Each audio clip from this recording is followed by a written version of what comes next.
Dr. Stephen Greer is founder of the Disclosure Project, the Center for the Study of Extraterrestrial Intelligence, or CSETI, and the Orion Project and Sirius Technology Advanced Research. He is father of the disclosure movement. He presided over the groundbreaking National Press Club disclosure event back in May of 2001, where he had over 20 military, government, intelligence, and corporate witnesses presenting compelling testimony regarding the existence of extraterrestrial life forms visiting the planet and the reverse engineering of the energy and propulsion systems of these craft. Over 1 billion people heard of the press conference through the original webcast and on other media coverage such as BBC, CNN, CNN Worldwide, Voice of America, Chinese media, and other media outlets throughout Latin America. The webcast itself had over 250,000 people waiting online, which was the largest webcast in the history of the National Press Club at that time. He is a lifetime member of Alpha Omega Alpha, the nation's most prestigious medical honor society, and Dr. Greer has now retired as an emergency physician to work with CSETI full-time, as well as the Disclosure Project and the Orion Project. And during part of his career, he was chairman of the Department of Emergency Medicine at Coldwell Memorial Hospital in North Carolina. And he is the author of 4 insightful books, multiple DVDs on the UFO ET subject. He teaches groups throughout the world how to make peaceful contact with extraterrestrial civilizations and continues to research bringing truly alternative energy sources out to the public. He has studied the Sanskrit Vedas extensively and has been teaching mantra meditation for over 30 years. And Dr. Greer recently has been the subject of a historic film that has just been released called Sirius, which premiered on April 22nd. And I just want to let all of you guys know listening that I had the wonderful opportunity to be there in person to witness the event.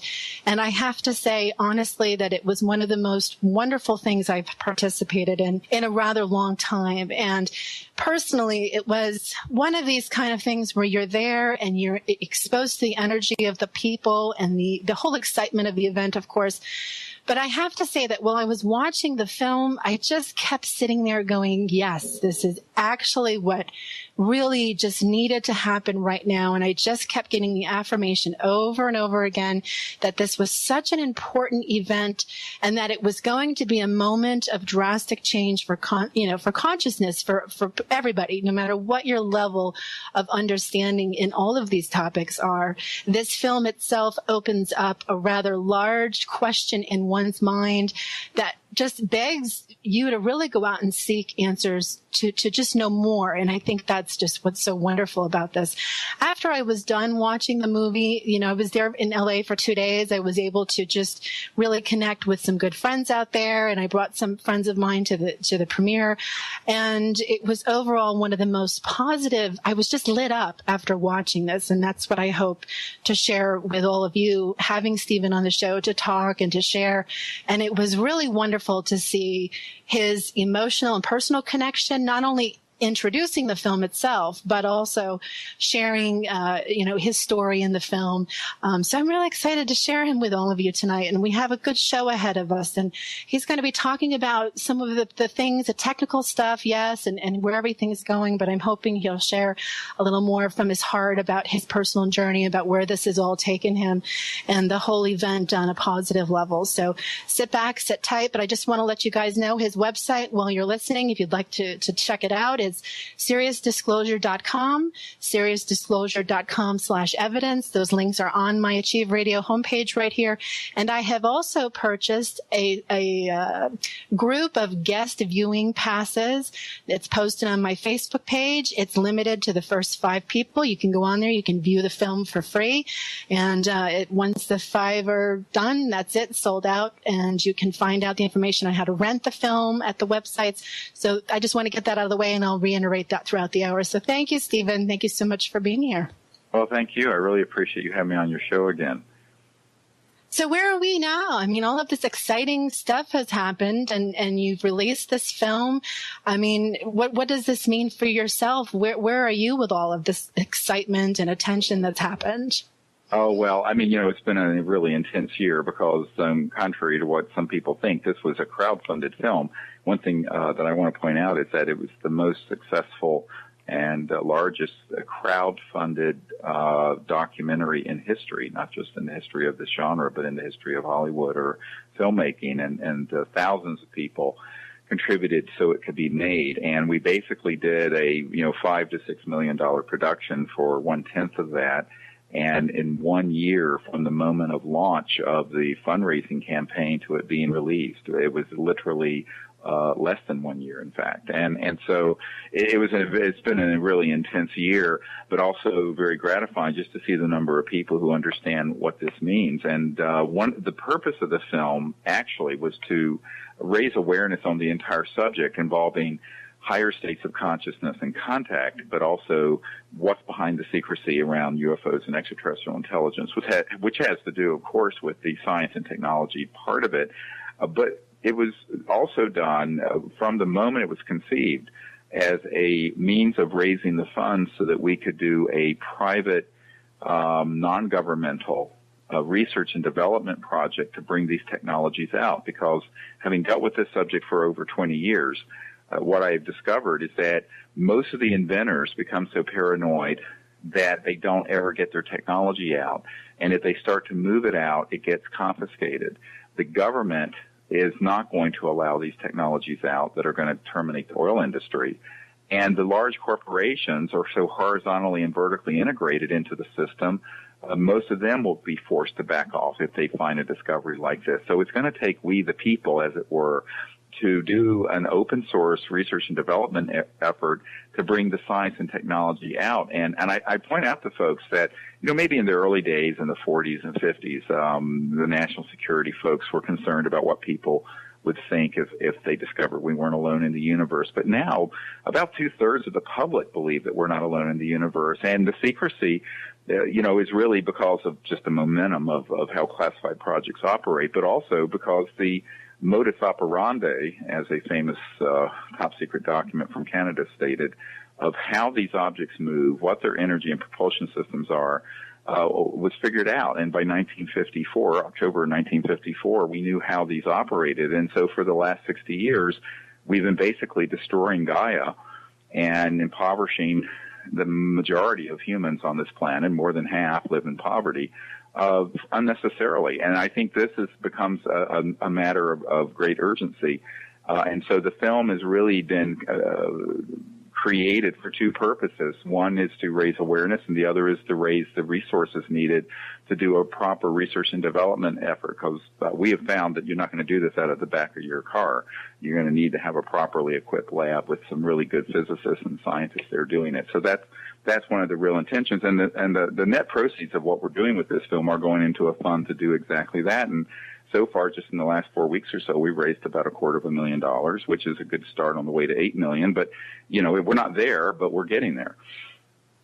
Well, I think it's very exciting, and I contributed financially to the film. And I remember when it first came out, because I'm a member of the local CSETI group here with Maryland. And and I've also attended your expedition in 2010 at Mount Shasta. So I've always been watching, and I've just been, signed up on everything and watching what you guys send through. And I remember when the announcement came through, how excited the local CSETI group was. And when we talked about it and when we got together to gather, how positive it was and how exciting it was, and how we all just focused our prayer energy really to just make sure we held that space so that this could really manifest. So all of us were working really hard to do that, and setting our intention and focusing our consciousness on the positive aspect of this happening.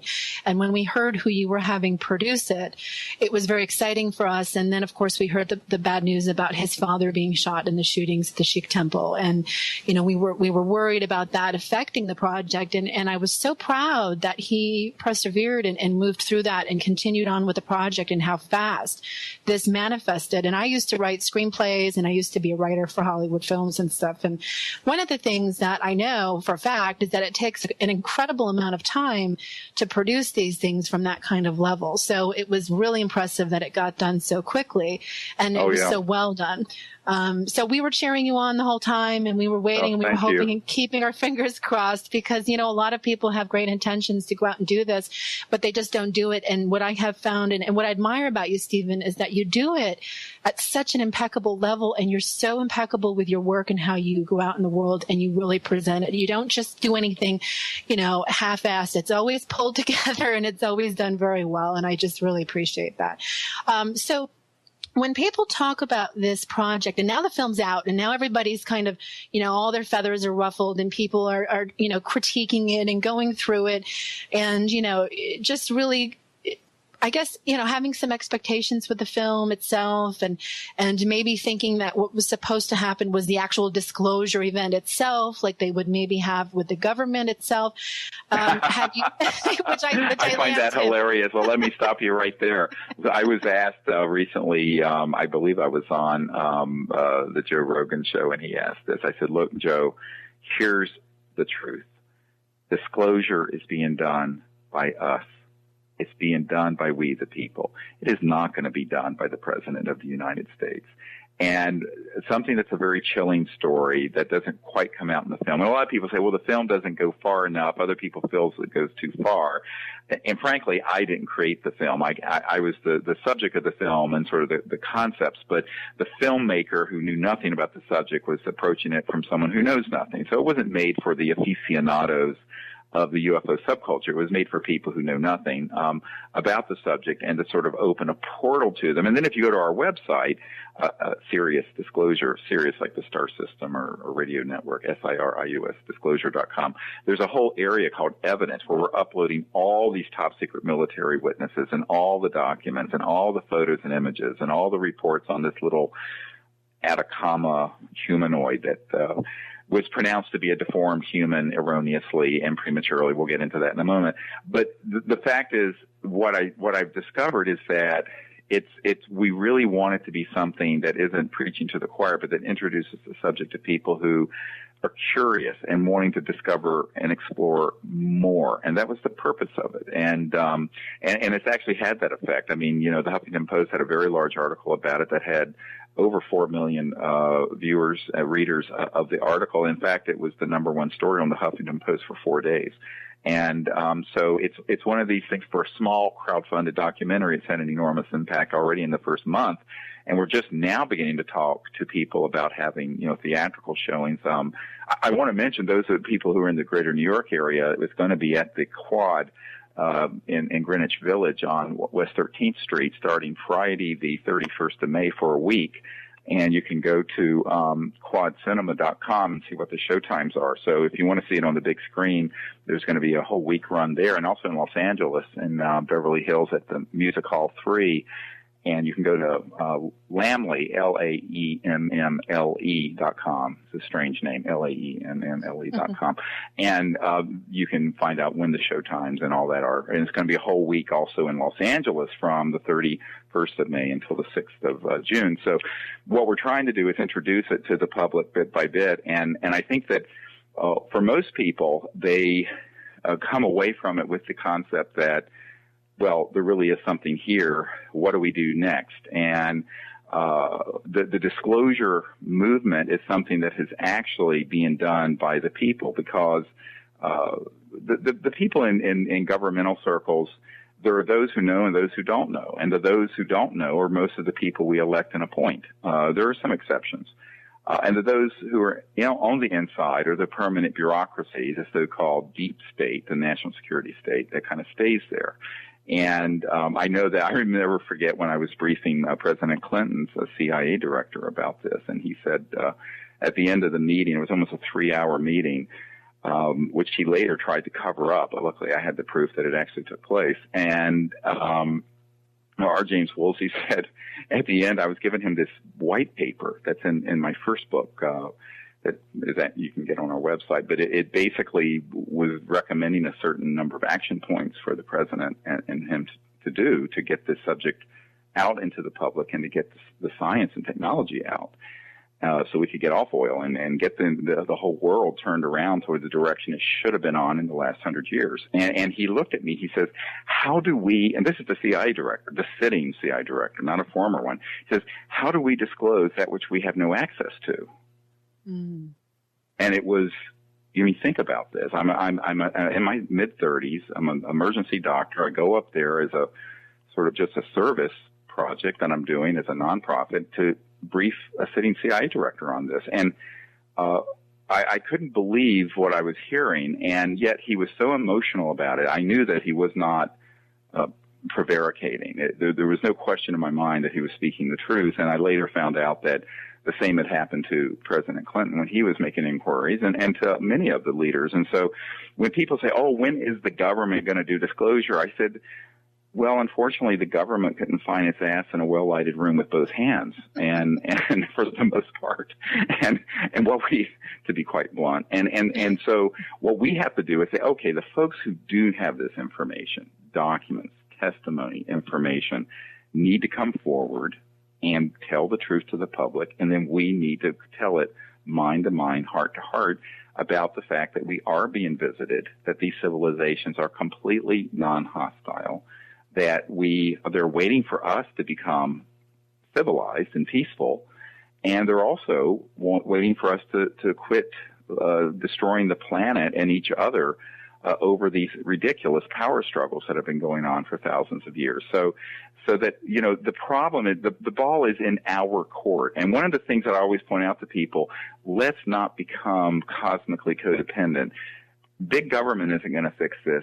Big corporation isn't. And the ETs aren't going to land on the White House lawn, as Larry King famously asked me years ago, and just make it happen. We have to educate ourselves and actuate this. And that's really the message of the film. And that's something that most people, they kind of don't like that message, because most people want to sit back and just be entertained with shock and drivel. They don't want to say, we're actually the stewards of Earth. We're the children of Earth. We're responsible for the next 500,000 years of conscious evolution and enlightened civilization on this planet. We're responsible for bringing these technologies out. No matter how difficult the headwinds may be, and they are, we're responsible for going out and forming ambassador teams to make contact. And I point out to folks that we now have for Android and iPhones a contact app that you can link to from our website, SeriousDisclosure.com, where for the price of a latte or a deli sandwich, you can download hours and hours of videotape, meditation CDs, mantra instruction courses, the whole techniques. And you don't have to come out with me in the desert, although some people like doing that. But it's there for anyone to have. And we have a great guy who developed that for us a couple years ago. And for the first couple years, it was only for iPhones. And now we have it for Androids also. So if you don't have an iPhone, you can do it also. And it's just become a wonderful thing. We now have thousands of people all over the world who have teams that go out and use these techniques to make contact. And that in and of itself creates this morphogenic field shift, as Rupert Sheldrake talks about, in consciousness, so that it paves the way for a good future to unfold around us.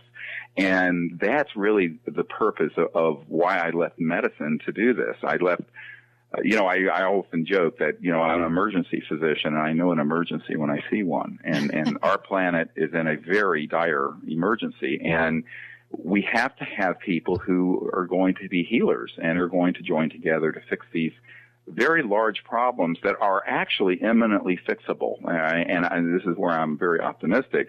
But it'll only be fixable if we don't look to big government to fix it, or big corporations to fix it, or big whatever. It's the people coming together. And that's how all real change in human history has happened. If you study, it hasn't come from the power centers. It's come from the people gathering together and creating momentum that changes the course of history. And that's really what we need to realize, is we can do that. Stephen, do you find that you've had an ability all your life to see things that aren't necessarily, real time happening, that you've had an intuitive connection to the other dimensional aspects of what really enhances the true contact experience? And that's the first part of the question. And then the second part of the question is, do you feel that the reason it's so difficult in the UFO ET subculture to really break through to some people is that the lack of consciousness, the lack of understanding of that world or dimension, kind of holds people back on a level? Yes, and yes. I mean, I sort of have an autobiography that's titled Hidden Truth, Forbidden Knowledge, and I think it's in 8 or 9 languages now around the world. And also you can get that at the website, SeriousDisclosure.com. And in it, I sort of describe when I was 17, I died. I was very sick and had a near-death experience, and I was raised a very devout atheist, and I was taught, if you can't measure in a test tube, it doesn't exist, period. So this experience, what I had was, since I didn't have the bias of organized religion, I had an experience of just unity consciousness and cosmic consciousness in this near-death experience. And it really did change my life. And after that, now before that, I had had experiences of lucid dreams and intuition and all these sorts of things, but it really increased. And I said, God, I've got to figure out what happened and if I can keep doing this. So I learned Sanskrit and Sanskrit meditation on my 18th birthday, believe it or not. I hate to admit this, 40 years ago, because I'm going to be 58 on June 28th. But so what happened was I realized that this is something you can actually do. And so as I began to practice the meditation techniques, which, by the way, are in this app that people can get for your iPhones and Android, I learned that these interstellar extraterrestrial civilizations, their communication systems are all phasing at, if we can call it that, resonant frequencies that are beyond the speed of light, that cross into these other dimensions of so-called visual thought, astral consciousness, thought energy, because they're not using electromagnetic signals to travel across time. And one of the biggest problems I have found with people who studied the UFO issue is that they confuse the things being made by Lockheed Martin and my uncle's old company, Northrop Grumman. My uncle designed the lunar module, put the first man on the moon. And they confuse these things that are, quote, flying saucers that are man-made, that have rivets and seams, with the actual interstellar vehicles, which are really amazing. And they can fully materialize in 3D space-time, but often they can be hovering in your field and just appear as a sphere or an energy field or a vibratory distortion in the atmosphere. And one of the things I try to teach people is to just have discernment between what it is that classified programs have and what it is that are interstellar and how they overlap and what the distinction is. But the big distinction is understanding that if they are interstellar and they're here, a priori, and by definition, they must be transdimensional or interdimensional. They have to drop out of linear 3D space or 4D space-time and reappear at another point in space-time using very high voltage systems, which we understand. And I know people who donate stuff for various three-letter agencies who've reproduced this effect. And they basically teleport the entire craft and everyone on it from point A to B. But the other thing people have to understand, they can be in our atmosphere or hovering over you and not in 3D space-time, but in an energy form that is very, very close to what you experience when you're having a lucid flying dream or an out-of-body experience in the so-called astral body. Why? Because it has shifted beyond the crossing point or the speed of light into these other dimensions. And so there is absolutely no way to understand the actual extraterrestrial interstellar presence without understanding the book of our own souls and the nature of our own consciousness. And that, to me, is what is most exciting about this whole subject, is that it opens a vector into not only discovering outer space, but more importantly, inner space. And the two come together on this subject in a really elegant way if you understand it. Yeah, and the remote viewing that you work with in your expeditions too, is that part of all of that? I mean, I feel it is very strongly, but for other people who may not have ever worked with you or understand now the remote viewing aspect, do you feel that that's really the key to being able to access those willingly and lucidly? The real key is understanding the nature of consciousness and mind. And as Erwin Schrödinger said, the total number of minds in the universe is one. That is, mind is a singularity.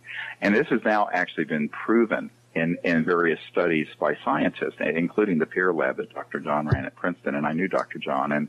And what you find if you look into this subject with any depth is that it has been known for a long time that consciousness, even though we identify it with our ego and individuality, there's an aspect of it that is, shall we call, transpersonal, that's transcendental, that is omnipresent. And if you can go into a quiet meditative state, which is what I teach people to do, you can open up into this aspect of mind that is omnipresent. It's everywhere, which means that you can see what's going on the dark side of the moon, if you wish, or if you want to see something going on into the future or the past, knowing, of course, that if you're looking into the future, it's a probable future, not a definite future, because everything we do and say in the now alters the unfolding of the future. And so this is why you have to be careful with that. But when you're remote viewing a distant place, you can do that. So you can contact ET civilizations through this faculty.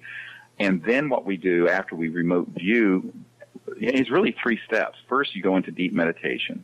Then you open into this aspect of consciousness that's, quote, non-local, as Dr. Larry Dossey described it, non-local mind. And at that point, it's a discipline to very subtly intend to know or see something that may be at a remote distance or hidden beyond the speed of light. And then once you see it, if it's an extraterrestrial spacecraft or planet or person, the next step, and this is the third and critical one, is to then vector or send an image of exactly where you are. So you send a sort of holographic visual image of where you are. Say you're sitting in upstate New York with your friends there, Marilyn and Diane and all, and you show them where you are coming in from space or wherever you feel they are and vector them as you would a jet into JFK Airport, but you vector them straight in. And the reason our teams have had so much success with amazing contact and sightings and events is because all interstellar civilizations have not only consciousness developed to pick this up, but also very advanced electromagnetic technologies that interface with what I call coherent thought, this kind of clear thought coming from non-locality, because it's sort of like coherent light. A laser is coherent light where all the wavelengths, the green wavelength, it's all synced up, and that's why you have a green laser. This is thought linked up into this coherent field of consciousness and this field of unbounded mind. And for people to, the reason I like taking people out for these week-long expeditions is that they have these big breakthroughs over the course of the week with this, if they practice it. And then events begin to happen all around us that are quite unusual. And many people are surprised because there'll be stranger things than if the mothership landed and you could kick the tires on it, because 99.9% of the time, the actual extraterrestrial vehicles are not going to be in 3D. When they are, it's quite spectacular, but often they'll be there in forms that are more like a plasma energy, a field of energy, an electromagnetic signal, a standing wave tone that's almost like a crystalline sound that emerges in the forest all around us out of anomalous sources, which we know are ET. All kinds of phenomena that most people are not expecting. And I think the reason they're not expecting it is that they're living they're locked into 3D understanding, but you cannot go from one star system to another locked into a 3D paradigm. You have to go into 5D and 6D and 10D and 12D, and a much higher dimensional understanding of not just what consciousness and mind is, but also the physics of it, the science. And there is a science to this, by the way.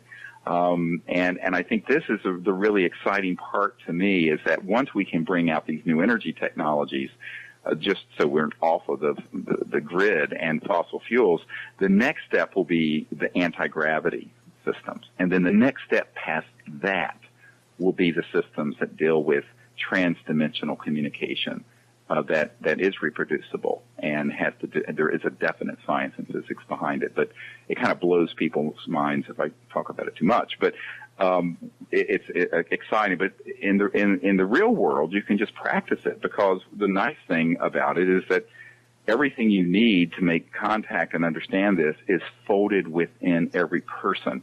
And it reminds me of the old Sufi saying, it's a rhetorical question that says, thinkest thyself a puny form when within the universe is folded. Literally, the entirety of the universe is folded within every single individual because of the nature of the quantum hologram of consciousness. And when you begin to understand that, not just intellectually, but begin to experience it and explore it, it's amazing what opens up. You know, as you're talking and you're describing this so beautifully, it brings to mind something that, you know, I work with the Native Americans, and one of the things that I've been privy to, which has been a powerful experience for me on so many levels, is the prophecies that they discuss about the fifth world time that we're in now, and how the human body itself will become the time travel technology through consciousness, and that's part of the prophecies that they work with. Now, when they talk about star beings, and they go way back, much further beyond Roswell and all of the traditional things that so many people hear about in the subculture itself. You know, they talk about it. They have these stories. They have the myths. To them, they've just been here forever. They're still here. They're still coming. And I'm just curious how the indigenous, the Native American aspect has worked for you in your work, and how you know, if at all, if it's somehow integrated into how you do this. Well, it's integrated because it's part of who I am. My father was half Cherokee. And, of course, the pejorative for that in the South where I grew up was a half-breed, and we had to keep it very secret because of racism. Of course, what was even worse is that I had a black girlfriend in high school. Boy, if my grandmother had found that out, I would have been disowned. But, I mean, well, this is in the 70s in North Carolina. So, you know, my life has not been ordinary, I guess, in many ways, and that's one of them. But my instincts has always, even though I didn't have a direct connection, because my father had no connection to his mother's side of the family, most of whom had died, who were from the Cherokee, on the Trail of Tears that had survived the march out from North Carolina to Oklahoma, as you know. But it was in my sensibility, and if I can use that word, it was in my soul. And so there's the Gaelic and Celtic part of me, and then there's this Native American part. And so the way that I actually found spirit was through nature. And I will honestly say that my most profound experiences as a young man and a boy was being out in pure nature, in the wilderness, and having this experience and this deep love for Mother Earth. And I felt it was a conscious being, and there was something transcendent and beautiful. And that is very Native American, but it was something, while I wasn't tutored intellectually and I wasn't part of any tribe, it was very much awake in my genome for some reason. It was present. And it makes you wonder what's carried on that spiraling helix of DNA, because this was something that certainly I didn't get it directly from either of my parents, who were very humanistic, reductionist, atheistic, et cetera, and so on people. But it was there, and I sensed it at a very young age. And so I was kind of this nature boy that was absolutely enthralled and in love with the spirit of nature and earth and sky and stars from my youngest memories, actually, my very youngest memories. Well, when I was looking up on some stuff online, I had noticed in Wikipedia that it had mentioned that one of your first ET experiences was around when you were 8 years old. Is that correct? Yes, I was about 8 or 9, and I was actually out with some boys in the neighborhood, being the little urchins that we were. And it was a crystal clear sky, and I looked up, and there was this seamless, spherical disk that was hovering in the sky, and we all saw it. And I guess I was about 8 or 9, so this would have been probably 1963 or 64, where most of your listeners were born. And it was fascinating. And, you know, for me, you know, I knew immediately what it was. I felt immediately this connection to the occupants. And after that, I started having a series of really lucid dreams with the beings. And, of course, I didn't understand it. I thought it was I was a little freaked out. But, you know, it became quite clear to me that we're never alone, and we've never been alone. And, of course, my parents just said, oh, well, you know, you just saw an airplane. Of course, it wasn't. It was silent. It was hovering. It was there. And then it dematerialized in a crystal clear sky. And that ignited an interest inside me. And so I became, I hate to use the word obsessed, but I used to clandestinely collect every magazine and book I could about UFOs back in the 60s and hid them in the bottom of my closet. And I had a 3-foot stack high, I don't think I've ever told this story, of them. And I would pull them out, and I was in such love with the images and the concepts. And of course, I mean, I sort of outgrew that as my teenage years went on, and then I went into medicine. But I never outgrew the love of it. It just sort of, my obsession with it as a child. I was just absolutely fascinated with it. And so I knew that we weren't alone, and it was something that I knew starting at about age 8.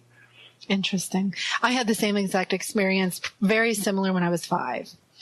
And I've talked about that before. My listeners have heard that story before, but it's interesting.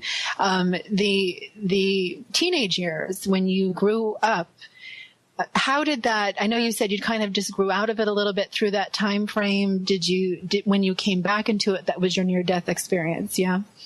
Yeah, after that happened, about 6 months later, I was up on a mountain in North Carolina, and I was meditating at sunset. And just before I was going into meditation, I saw the same spacecraft that I saw when I was 8 in the sky, a clear sky. It was in October of 1973.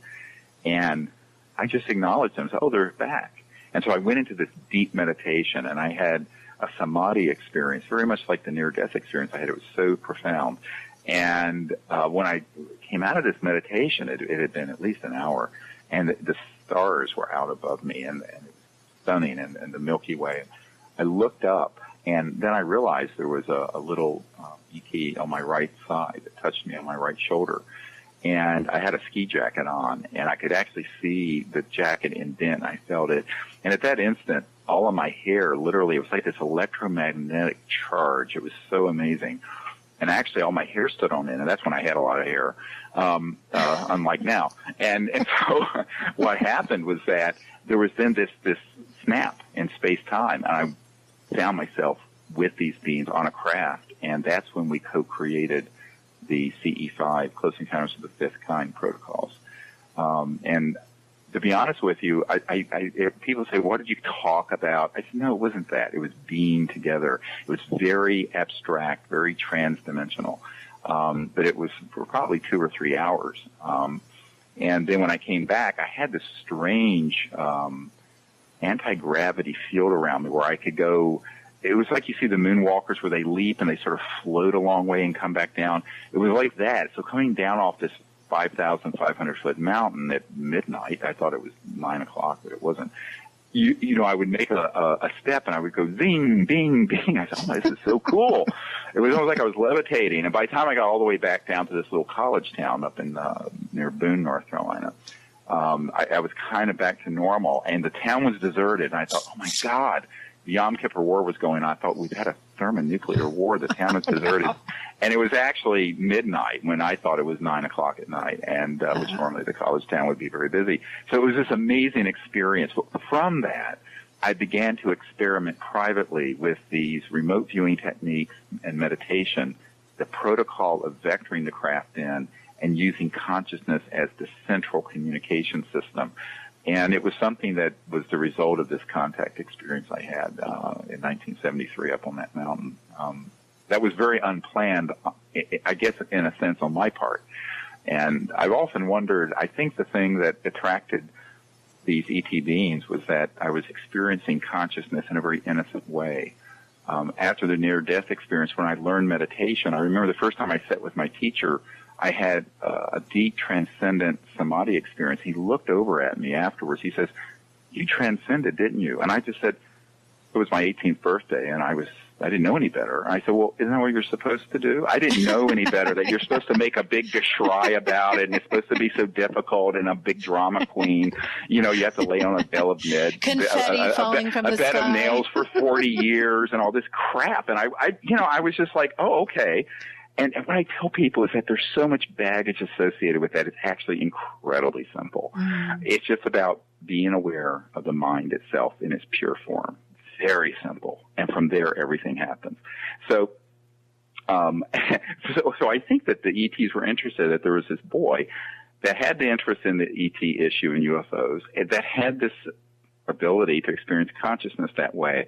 And I think because of that, I was actually sharing with these ETs what it was like to experience universal mind from the perspective of a human, so that there could be this development of a protocol for contact. And I didn't do anything with it for years, obviously. I didn't form CSETI till 1990, and this event happened in 1973.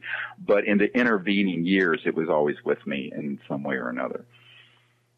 It's interesting because when I first met you at Mount Shasta in person for the first time. And when I first saw you, I just kept getting pictures of you as a child. I could just see you as a kid, and you just had the biggest smile on your face. It was really quite the image. And what I hope for people getting this kind of hearing you talk on these experiences and being able to connect with you, as you speak from your heart about these topics, growing up over time. This wasn't just something that you popped up one day and decided, oh, I'm just going to go ahead and do this and make lots of money. And this was something that was part of. No, I always laugh when people bring that up. I go, oh, yes, I'm going to leave a $550,000 a year as chairman of emergency medicine to do this crazy crap where my IRS returns a couple years ago was like $30,000, and like, are you kidding me?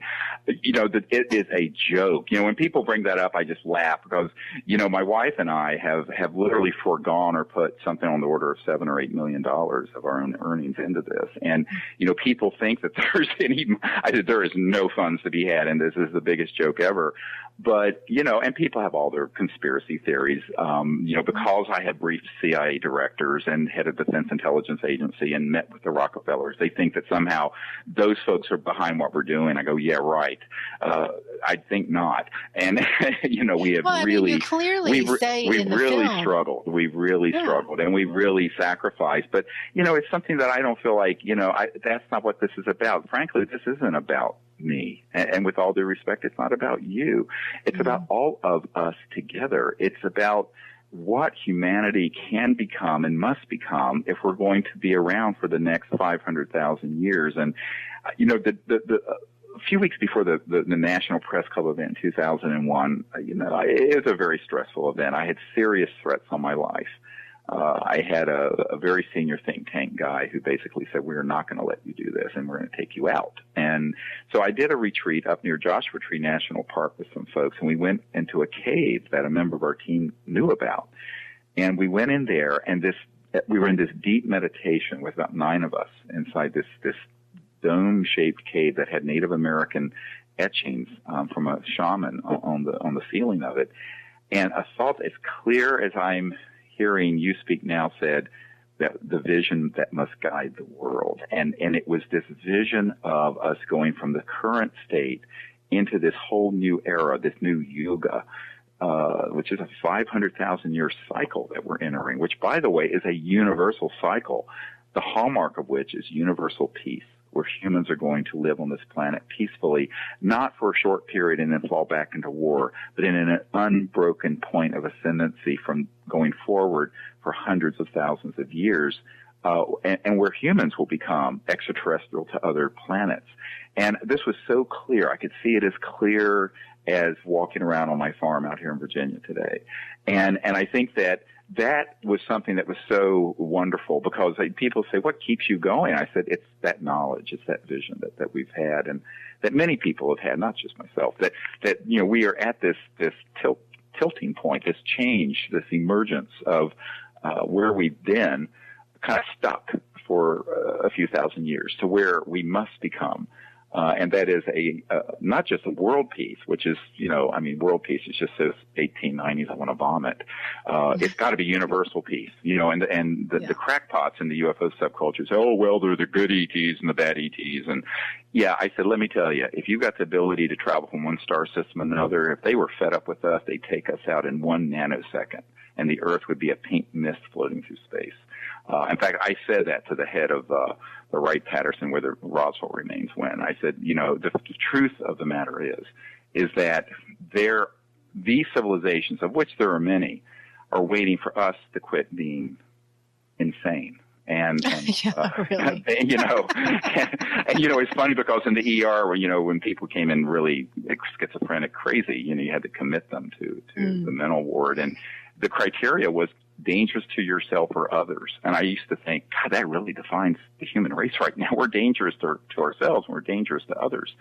And it's that dynamic that we have to change. And it isn't going to happen through, saying, oh, we're going to go from the Cold War and global terrorism to a threat in outer space, that we're going to have a coalition with the ETs that look like they came from Norway, which are our friends, and anyone else that looks different, we're going to go into a sort of an eschatological end-of-the-world struggle, which would only fulfill the fantasies of the hardliners at Opus Dei. I'm going, come on, folks. I mean, this is nuts.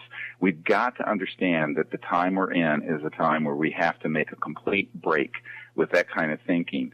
And to do it, we're going to have enlightened people everywhere being the ambassadors to these civilizations, the facilitators of disclosure, and the people who support bringing these technologies out so that we're not destroying Gaia and keeping most of the world impoverished and unnecessarily, and there's the old saying, without the justice, there can be no peace. And so long as you have half the world impoverished and you have a petro-fascist system that is destroying the biosphere, while 48% of the population of Earth doesn't even have plumbing, literally a pot to pee in, this is not a sustainable dynamic. And the way to change that is to bring out the science and technology part of this issue, which has been the central motivating purpose of the secrecy for over 60 years. And I think that's what most people don't understand, is that, one of the things that Lawrence Rockefeller did say to me, he said, well,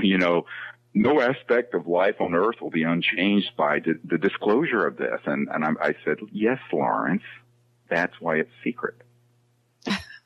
Speaking of Rockefeller, Stephen, I just want you to, use this moment to kind of, address the audience and just, because I think what happens, especially in the alternative truth movement, the media, is people hear that name Rockefeller and they just kind of attach a bunch of negative associations to it, for whatever reason. And so when they hear you say, and you do even say it in the film that, you did meet with him, do you think that there's a misconstrued idea about what your relationship is with him because of that? Oh, well, I mean, people misconstrue everything, frankly, well, I won't say what I think about that.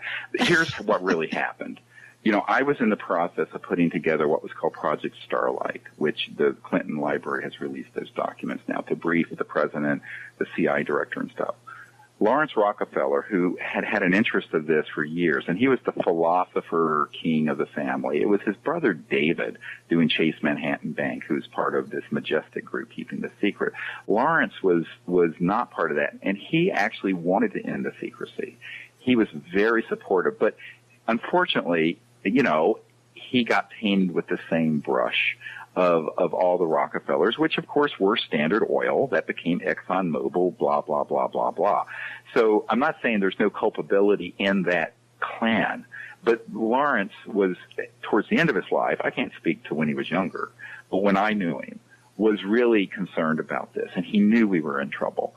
So I was invited to New York and then to his ranch out in Wyoming to basically brief him and to share with him what we were doing. And so he was very supportive. And, some people called it the Rockefeller Initiative. Well, it wasn't. It was the Disclosure Initiative called Project Starlight back in the 90s that Rockefeller became aware of and became very interested in and was really encouraging President Clinton to end the secrecy on this. Now, I will tell you something I haven't said before. When I was with him privately, he said, I can only do so much with this. I need some people to do it because it's too dangerous for me. And I said, Lawrence, you're old, you're rich, and you're Rockefeller. I'm just a country doctor in North Carolina rambling around in an ER taking care of shootings and stabbings and car wrecks and heart attacks and stuff. And he said, no, I can't. He says, there are some members of my family, he didn't name them, already jumping up and down on my feet because I'm doing this much. So he, as they say, blood is thicker than water. He was under a lot of pressure not to do too much. On the other hand, he really wanted someone to help do this. And this is the same line I got from a good friend of Bill Clinton's who came to my home after we provided all this material. He said, they're very supportive of what you're recommending, but they're convinced that if the president does this, he will end up like Jack Kennedy. And I started laughing. We were at dinner with my children, and I thought this was the silliest thing I ever heard of. And he stopped me, and he says, no, they're serious. They really don't. I said, well, what am I, chopped liver? And later we had a private conversation, and he said, yes, you're you're the expendable one. No one cares if they take you out. But they don't want to risk the presidency. And so Clinton said this sort of the same thing that Rockefeller said, and that is, there's a lot of heat on this subject. There are a lot of powerful interests that wants to keep it secret. We don't want to stick our necks out too far ahead of the curve, but if you'll do it, that'd be great. So I tell people the only currency that really matters in all of this is your vision and your heart and your courage.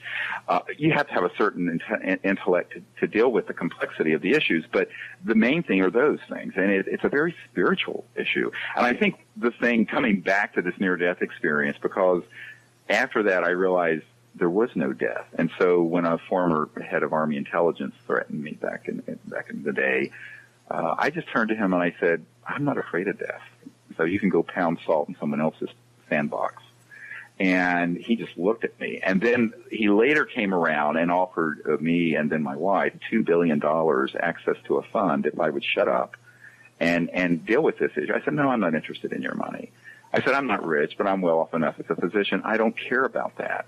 And they made every run at me you can imagine, threats, bribes, this, that. And, of course, now the Internet's full of all kinds of defaming, nonsensical things.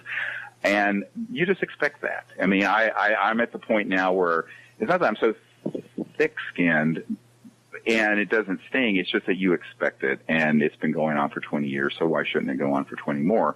But the reality is you can't let those things affect what you're going to do if you know the truth about something like this, because this is the pearl of great price. You don't return this one. This is about the human future and our future as a civilization and how we go forward as a people peacefully into space, but also how we live on the earth in peace with Gaia, so we're not harming her, and with justice for the people of the earth, so we're not in poverty.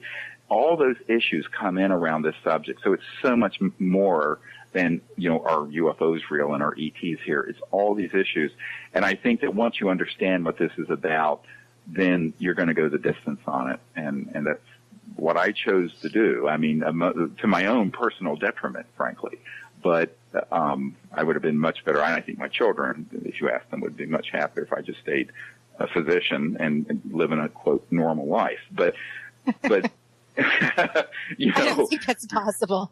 Now. Well, I tell people normalcy is greatly overrated. I mean, yes, it is. I gave up on that in sixth grade. Yeah. I said, how boring. One time someone said, "Oh, Dr. Greer, you seem so normal." I said, "Well, I've never been so insulted in my life." Anyway, I'm just joking.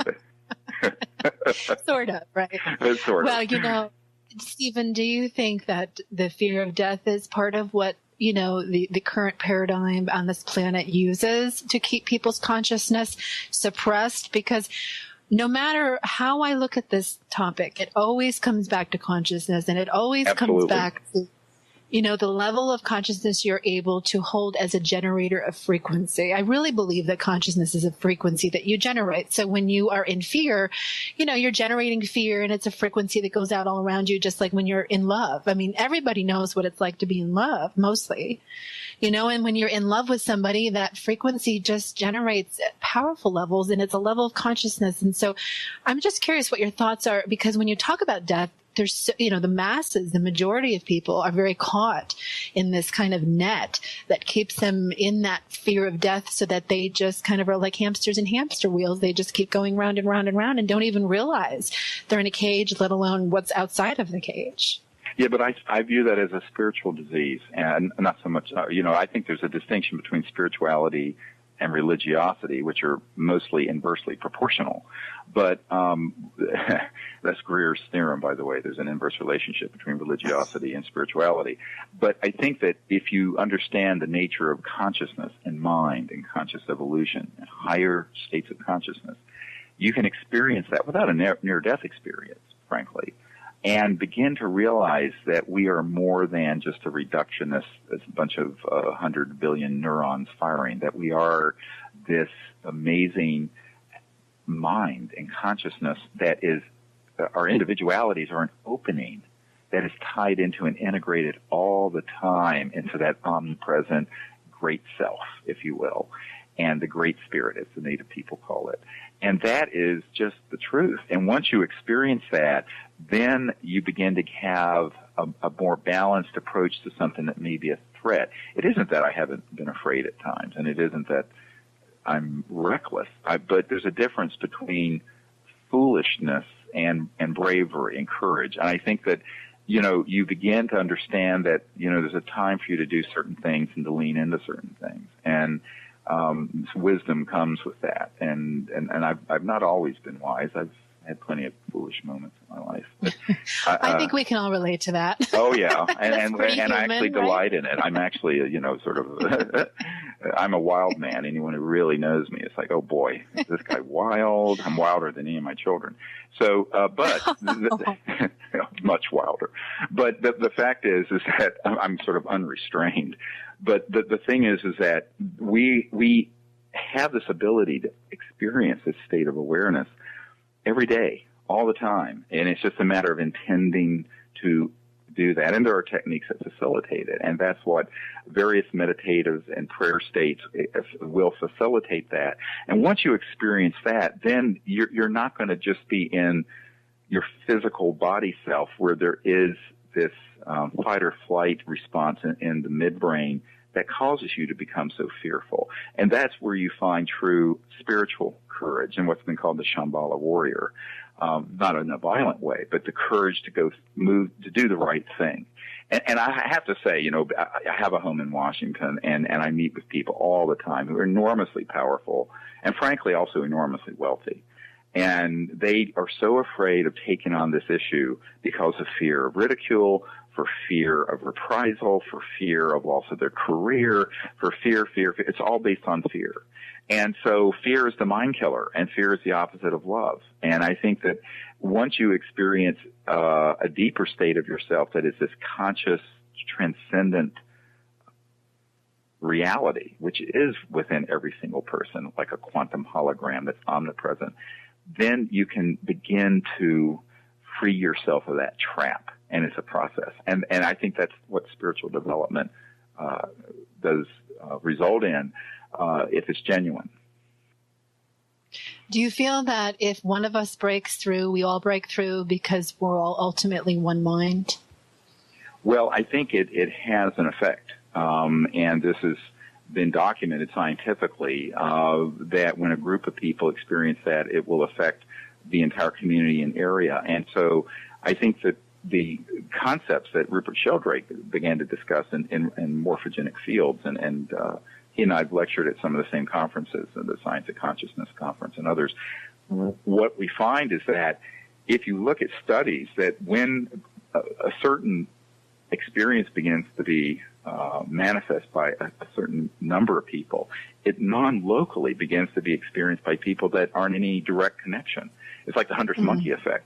And this has been documented scientifically. So I think that, yes, it does, but not maybe as strongly. But it's like anyone who's been with someone who's a very powerful, conscious person. There is a certain, well, in the East, they call it a darshan, sort of an effect that you can feel from that person. Oh, yeah. And I just recently had the opportunity to meet the Dalai Lama while he was here in the States.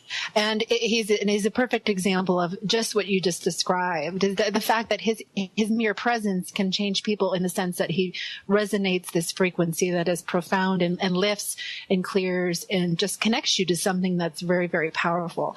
Right. Unfortunately, we're out of time, but I want to make sure that we close with giving, I know it's gone by so fast.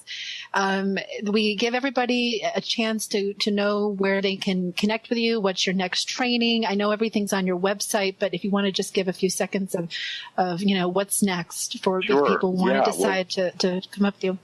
Everything we're doing is now integrated at SiriusDisclosure.com. That's SIRIUS, like the star system, disclosure.com. And we are going to be going to the United Kingdom in the crop circles for a week in July, although that's already oversubscribed and full. But we'll be doing another event in the western United States. We haven't quite selected where. We were thinking Mount Shasta, but I think we're going to find a place that's more private, that we're going to all be at a retreat center surrounded by national forests. It's exciting, but we're just nailing that down. But information about that will be up on our website soon. And everyone who wants to see the film Sirius can see it now on our website at SiriusDisclosure.com. You can see it video on demand, and you can also order the DVD. We're going to start manufacturing those actually next week, and hopefully they'll start shipping out mid-June. So anyone who wants the DVD can do that.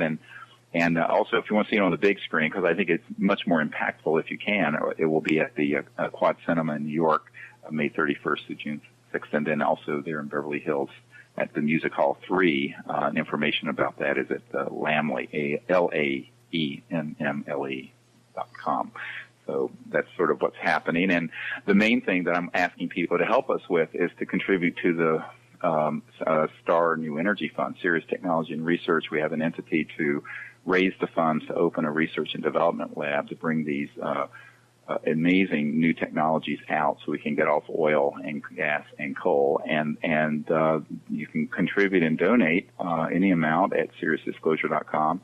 And any of the proceeds from the film rental or purchase also goes to supporting that effort. So anything that any of you can do to do that would be great. And in June, we're going to start a program where people can get the DVD and then host a Star Energy Lab screenings of fundraisers where you can do it in your home or your Unity Church or your community center. So we're going to start that as well. So people can stay tuned. And anyone who wants to can sign up on our website and with your email address, and we'll send you our newsletter with all this information as it begins to break.